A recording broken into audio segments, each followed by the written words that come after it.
भोपाल से बड़ी खबर। धर्म स्वातंत्र अधिनियम 2020 ड्राफ्ट को सहमति दी गई है। सीएम शिवराज सिंह चौहान ने ड्राफ्ट को सहमति दी। पीड़ित महिला बच्चे संपत्ति में उत्तराधिकारी होंगे।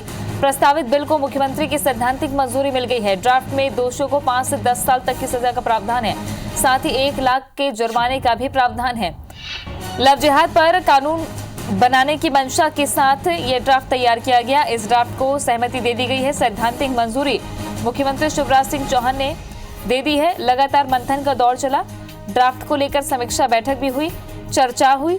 उसके बाद अब ड्राफ्ट को सैद्धांतिक मंजूरी दे दी गई है। आकांक्षा जुड़ गई है ज्यादा जानकारी के साथ में। आकांक्षा, खाका तैयार कर लिया गया, सैद्धांतिक मंजूरी मुख्यमंत्री ने दे दी और अब कानून की दिशा में आगे किस तरीके से कार्रवाई होगी?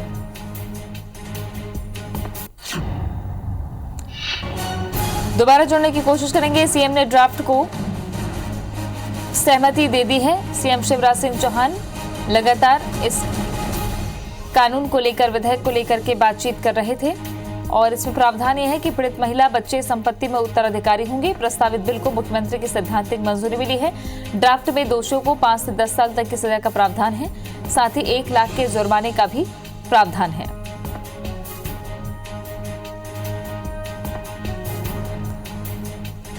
आकांक्षा हमारे सहयोगी जुड़ गई हैं ज्यादा जानकारी के साथ में। आकांक्षा, मुख्यमंत्री की सैद्धांतिक मंजूरी, अब कानून बनाने के लिए आगे की क्या कार्रवाई रहने वाली?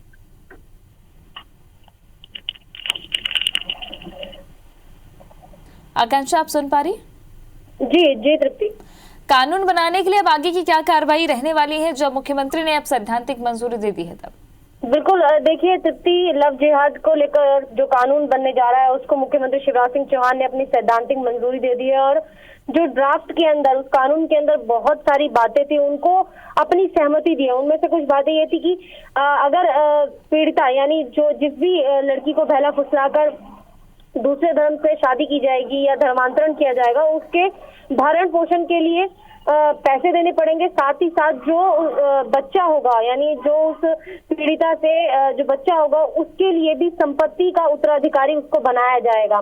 इसी के साथ ही बहुत सारे और भी सख्त कानून है, जैसे जो दोषी होगा उससे 5 से 10 साल की सजा और 1 लाख तक का जुर्माना भी देना पड़ सकता है। तो इस तरीके के बहुत सारे जो कानून के अंदर प्रावधान है वो किए गए हैं। उनको अपनी मंजूरी मुख्यमंत्री शिवराज सिंह चौहान ने दे दिया। अब ये मंजूरी मिलने के बाद ये कहा जा सकता है कि जल्द ही इसको सामने लाया जा सकता है और जल्द ही इस पे आगे की जो काम है वो इस कानून को लेकर किए जा सकते हैं, क्योंकि सरकार का जिस तरीके से रवैया दिख रहा है उस तरीके से साफ कहा जा सकता है कि लव जिहाद को कानून के रूप में लाने के लिए सरकार बेहद तत्पर है और उम्मीद और कोशिश भी सरकार की यही रहेगी कि जितनी जल्दी हो सके वो इस कानून को लेकर आए। क्योंकि देश की अगर मैं बात करूं तो उत्तर प्रदेश के बाद मध्य प्रदेश ही ऐसा दूसरा राज्य है जो लव जिहाद को लेकर इतना सक्रिय दिखाई दे रहा है, इस पे कानून बनाने को लेकर। तो मध्य प्रदेश सरकार की ये पूरी मंशा रहेगी कि देश में पहला ऐसा राज्य बने मध्य प्रदेश जो इस तरीके का कानून लेके आए सख्त प्रावधानों के साथ। तो अब देखना ये रहेगा कि जब सैद्धांतिक मंजूरी मुख्यमंत्री शिवराज सिंह चौहान की मिल गई है तो ऐसे में कितनी जल्दी इस पे काम किया जाता है। जी शुक्रिया आपका आकांक्षा, जानकारी के लिए। 2020 ड्राफ्ट को सहमति मिली। सीएम शिवराज ने ड्राफ्ट को सहमति दी है। पीड़ित महिला बच्चे संपत्ति में उत्तराधिकारी होंगे। प्रस्तावित बिल को मुख्यमंत्री की सैद्धांतिक मंजूरी मिली है। ड्राफ्ट में दोषियों को 5 से 10 साल तक की सजा का प्रावधान है। साथ ही 1 लाख का जुर्माने का भी प्रावधान है। तो भोपाल से ये इस वक्त की बड़ी खबर, जहां धर्म स्वतंत्रता अधिनियम 2020 ड्राफ्ट को सहमति मिली है। सीएम शिवराज ने ड्राफ्ट को सहमति दी है। पीड़ित महिला बच्चे संपत्ति में उत्तराधिकारी होंगे।